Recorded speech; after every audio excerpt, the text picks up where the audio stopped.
60 ans après, que retenir et comment pérenniser les combats de la bienheureuse Marie-Clémentine Anouari-Tenengampeta? Nous en parlons dans cette émission spéciale avec un fervent chrétien et pratiquant catholique. Il a également siégé à l'Assemblée nationale comme député national pour le compte de la circonscription électorale de Tchangou en 2018 et en 2023. Notre invité a également postulé, mais il n'a pas été proclamé par la CENI et la Cour constitutionnelle. Mais aujourd'hui, il a jugé bon de briser avec les silences qu'il avait observés durant presque une année dans les médias, et il a jugé bon de livrer ses impressions ici chez nous. Pourquoi? Mais également parce qu'il a effectué plusieurs pèlerinages au lieu où était tuée la bienheureuse Marie Anouari-Tenengampeta. Nous recevons, mesdames et messieurs, le député honoraire Firmin Mboma. Bienvenue, honorable. Merci, monsieur le journaliste. D'entrée de jeu, aujourd'hui, nous avons célébré 60 ans de l'anniversaire de la bienheureuse Marie-Clémentine Anouari-Tenengampeta. 60 ans après, que retenir de cette grande dame? Merci, monsieur le journaliste. Effectivement, nous sommes les fervents catholiques, rapporteurs de surcroît du caucus des députés catholiques quand nous avons siégé à l'Assemblée, à la 3e législature. Oui, nous avons effectué beaucoup de pèlerinages, entre autres sur les pas d'Anouari-Tenengampeta.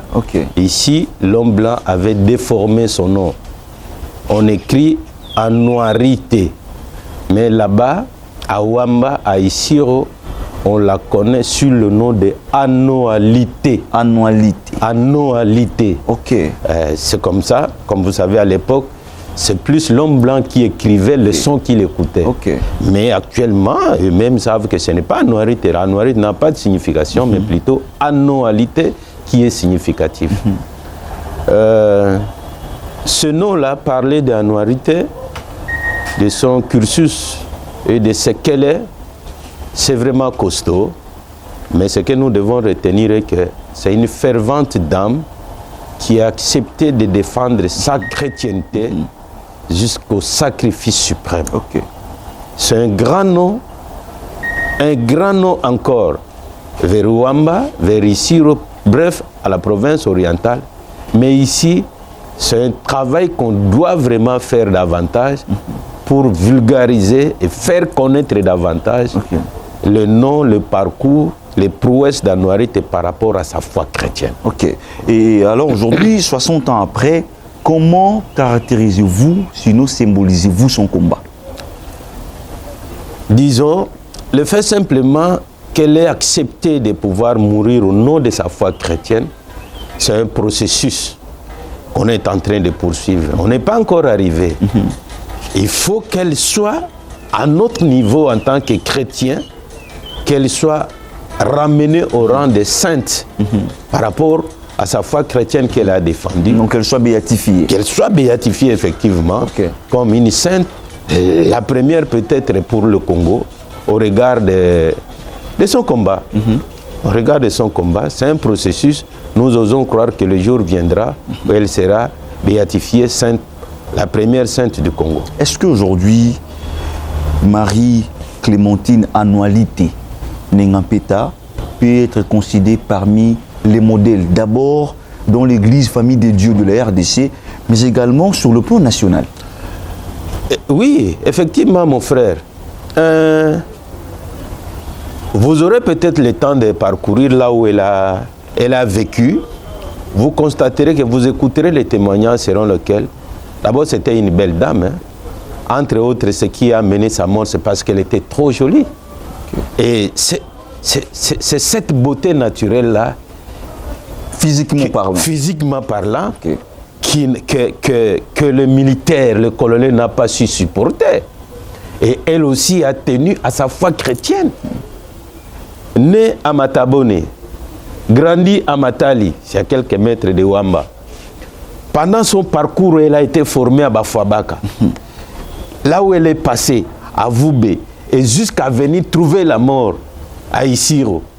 Vous savez qu'elle a été enterrée à 3 cimetières. 3 cimetières. 3 cimetières. Ça dit que pendant la guerre, le fait seulement on l'a tuée, donc la population qui la connaissait, par rapport à sa notoriété, donc le corps était jeté, abandonné à lui-même comme ça. Et les croyants catholiques, les fervents qui ne fouillaient pas la guerre, qui étaient là quand même, l'ont enterré dans un cimetière que je peux dire ici, on l'a enterré comme à Kimbancheke, on l'a enterré comme dans un banlieue. Dans un cimetière des pauvres. Et juste après la guerre, on constatera que non, c'est une grande dame. C'est un grand nom. On va le déterrer pour l'enterrer, si je peux dire actuellement, on va l'enterrer à la Gombe. Et quand elle sera béatifiée, la bienheureuse, on va la déterrer de la Gombe pour l'enterrer maintenant aux cathédrales. Tout ça, ce sont des sites historiques. Tout ça, c'est la grandeur de la personne. Tout ça, c'est la foi qu'elle a manifestée, que cela a fait un nom au niveau des diocèses de Siro-Niangara et partout là où elle est. C'est ce vent-là qui doit être amené ici. Et retenez seulement qu'il y a de très belles chansons que je demanderai même aux choristes des différents diocèses de pouvoir apprendre ça et les chanter ici. Il y a de très jolies chansons composées à l'honneur d'Anouarité qui sont vraiment chantées là-bas. Et c'est beau à entendre. Et c'est beau à voir comment on exhibe les pas de danse au nom d'Anouarité. Mais ces chansons-là, honorable, excusez-moi, elles ne sont pas vulgarisées. Effectivement, avec la Senko et le caucus des députés catholiques, nous, on avait un programme, jusqu'aujourd'hui, appelé quelques chorales de Kinshasa ici, de leur apprendre ces belles mélodies de l'autre côté chantées à son honneur. Alors aujourd'hui, honorable Firmin Boma, au regard de l'évolution des choses, 60 ans après, peut-on dire que le combat de la bienheureuse Anouarité Clémentine Ngapeta a obtenu son gain de cause? Oui et non. Oui, dans ce sens que à Wamba, à Isiro, avoir donc chaque famille, là-bas c'est comme si c'est une épidémie, hein? Une épidémie dans le bon sens. C'est-à-dire qu'une famille, un clan, un village doit avoir une religieuse. De l'autre côté. Par contre, ici, on semble manifester cette vocation-là individuellement ou bien sporadiquement. Mais de l'autre côté, c'est un devoir. Là-bas, c'est un devoir qu'une famille doit avoir une religieuse. Parce qu'elle est prise comme modèle. Non parce qu'on n'a pas encore atteint ses objectifs. En soi, là où elle est passée, l'Église doit être organisée, l'Église doit s'organiser pour construire, bâtir des bâtiments historiques qui feront la pèlerinage, qui ferait entrer aussi des moyens dans une certaine mesure. Là, c'est dans tous les diocèses. Dans tous les diocèses. Donc, partout où elle est passée, dans tous les sites où elle est passée, c'est mieux de pouvoir ériger des bâtiments, des monuments en son honneur.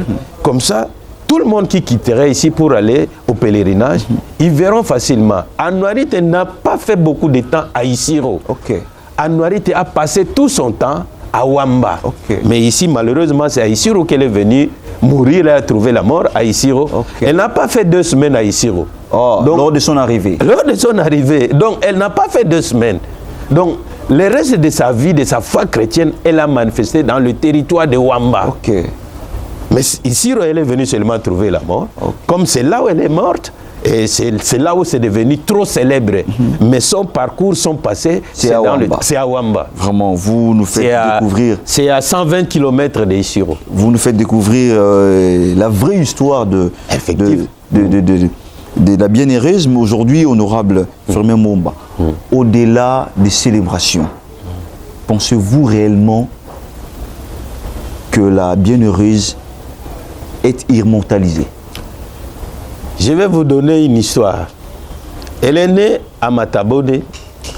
Elle a grandi à Matali, chez sa tante. Parce qu'elle est née de papa, son père est de Matabone, un autre village, et sa mère est de Matali. Son père avait voyagé pour l'Égypte, il était militaire, chauffeur militaire. Alors, sa maman, restant seule, elle est allée se faire encadré par ses cousines, sa mère, à leur village, c'est à 30 km. Hein? 15, 30, 12 km, 12 km, si je ne me trompe pas. Dans le village où elle a grandi, c'est à 4 km de Wamba, 3-4 km de Wamba. Là où elle a grandi, le village s'appelle Matali. Il y a une source, une rivière, qui en réalité avait déclaré que cette rivière ici opérerait des miracles dans la vie des hommes. Au jour d'aujourd'hui, c'est elle qui avait déclaré comme ça. Au jour d'aujourd'hui, même vous, quand vous irez à pèlerinage, vous arriverez à cette rivière-là. Vous prendrez cette eau-là comme on prend l'eau d'un Kamba aujourd'hui, comme l'eau bénite. Cette eau-là réalise des miracles. C'est vérifiable. Ces paroles se manifestent à travers cette source-là. Nous, là, on a pris ça. Nous, là, on s'est servi de ça aussi. De cette eau. De cette eau-là, nous-mêmes. Tous les députés qu'on était partis avec sont descendus là-bas, ils ont bu de l'eau. Donc, Anouarité, c'est quelqu'un qui avait la divinité en elle, que nous devons témoigner. Et l'effort que nous devrons faire davantage, c'est quoi? C'est au lieu d'aller souvent les pèlerinages ailleurs, à Mecque, à Rome, allons à Wamba, allons à Isiro. Vous allez voir les sacrifices, la manifestation de la foi chrétienne d'Anouarité. Moi, là, je m'étais assis comme ça, sur le lit qu'Anouarité dormait. Avec la lampe tempête comme ça, c'est là, c'est placé. Dans mon téléphone, il y a des photos dans ce sens-là. J'ai signé sur le livre d'or dans la chambre d'Anouarité, là où elle dormait. C'est vérifiable. C'est ce qu'on doit faire en principe pour ramener les chrétiens, les mamans catholiques et consorts, d'aller vers Wamba. Mais ça doit devenir un site touristique qui peut aussi être rentable. Tout à fait. Sur à notre trésor public. Quand nous allons en Ouganda chez les Kizito, là, ils ont trop bien aménagé. C'est pourquoi ça attire des touristes, de nombreux touristes. Ils font le pèlerinage là-bas. Mais chez nous aussi, chrétiens catholiques. Mais il y a des sites touristiques pour nous. Cette religieuse-là s'est consacrée pour sa foi chrétienne. Et c'est l'honneur du Congo qui doit être reconnu partout. Et c'est à nous de pouvoir valoriser ces pas. Je vous dis le cas de cette rivière-là. J'ai lu le petit village où elle est née. Mais le caucus avait l'intention de construire un centre de santé là où elle est née. Mais comprenez que... Ça n'a pas abouti. Non, ça dit que ça n'a pas abouti, mais... C'est encore un projet. C'est encore un projet. Mais si on était encore élu, c'est un projet que nous avons légué à nos collègues qui sont en fonction. Est-ce que vous pensez qu'aujourd'hui, honorable Fernand Mboma, la bienheureuse est réellement célébrée comme il s'est dévé? Dans un premier temps, oui. Comme ce n'est pas du tic au tac, ce n'est pas tout le monde qui connaît la valeur de quelqu'un juste au même moment. Non, même à l'école, même en classe, ce n'est pas tous les élèves qui retiennent facilement ce que le prof dit. La professeure, c'est Anouarité. Elle a donné ses enseignements. Quitte à chacun de nous ici de pouvoir la matérialiser tel qu'il a compris les enseignements d'Anouarité. Elle est décédée à la Maison Bleue. Vous arriverez là-bas un jour. Vous constaterez qu'il y avait beaucoup de religieuses, une cinquantaine. Mais il n'y a qu'elle que les militaires, les rebelles ont soutiré pour la malmener, la torturer, à la baïonnetter comme ça. C'était cruel. Elle a accepté de ne pas se livrer à des débauche pour témoigner sa chrétienté. Elles ne sont pas nombreuses, mon frère. Alors, ces pas-là doivent être valorisés. De la maison du colonel où on l'a reçue, on l'a malmenée avant de la faire revenir à la Maison Bleue où elle est décédée. Ce sont des sites qui doivent en principe attirer beaucoup de gens. Vivre cette histoire-là, venir la témoigner partout, et il y aura aussi des religieuses, des religieux qui naîtront à partir de la foi chrétienne qu'Anouarité a manifestée. Vous venez de parler parce qu'on doit clore ces chapitres. Vous avez une autre casquette, je le disais, de politique, qu'on doit dans quelques minutes aussi évoquer. Mais aujourd'hui, qu'est-ce que vous dites? Parce que c'est une célébration. Anouarité aujourd'hui est célébrée sur le plan national. C'est-à-dire, nous avons même vu lors de ces célébrations la présence du chef de l'État. le président de la République a pris part à cette cérémonie. Aujourd'hui, que doit faire l'État congolais pour pérenniser réellement le combat et vulgariser le combat de la bienheureuse, mais également que doit faire l'Église dans la même démarche? Parce que chacun a sa part. Deux niveaux. Il y a l'État congolais et il y a l'Église. L'Église a toujours fait et le fera toujours parce que c'est un disciple de la maison. C'est une disciple de la maison. Okay. On est en train de le faire. L'Église tend toujours la main. Il y a nécessité de pouvoir valoriser tous les lieux, tous les endroits où Anouarit est passé et en acceptant la mort pour témoigner sa foi chrétienne. L'Église le fait et le fera toujours. C'est dans son rayon d'activité. Okay. Par rapport à l'État congolais, je suis d'abord content que le chef d'État ait foulé les pieds à Isiro. S'il avait le temps, il allait palper, vivre de vive voix les actes ou les lieux où Anouarit est passé. Ça leur donnerait davantage. Vous savez, en Afrique, le pouvoir est dirigé par une seule personne. On peut mettre toutes les institutions, Assemblée nationale, le Sénat, les cours et tribunaux, voire même la presse qui est le quatrième pouvoir, mais la position que prend le chef de l'État, c'est celle-là qui prime. Le fait simplement qu'il ait fait un premier pas de pouvoir descendre ici, c'est une bonne chose. Je pense que le gouvernement aura disposé des moyens pour que nous puissions valoriser cette digne fille de notre pays. C'est important. C'est important. L'Église catholique, c'est la plus grande confession religieuse du pays. Okay.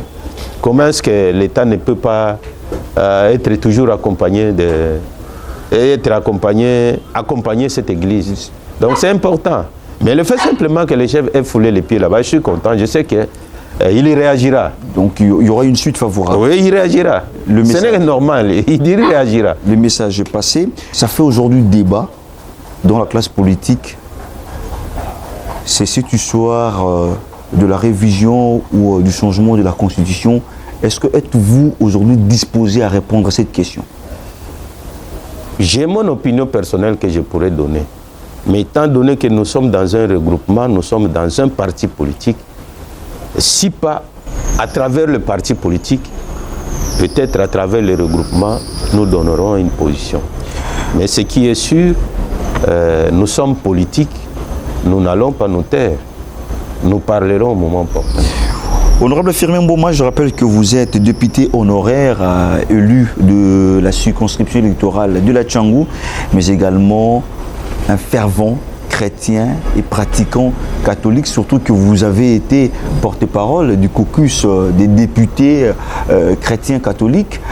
Merci d'avoir répondu à toutes nos préoccupations, mais également merci de nous avoir accordé votre précieux temps.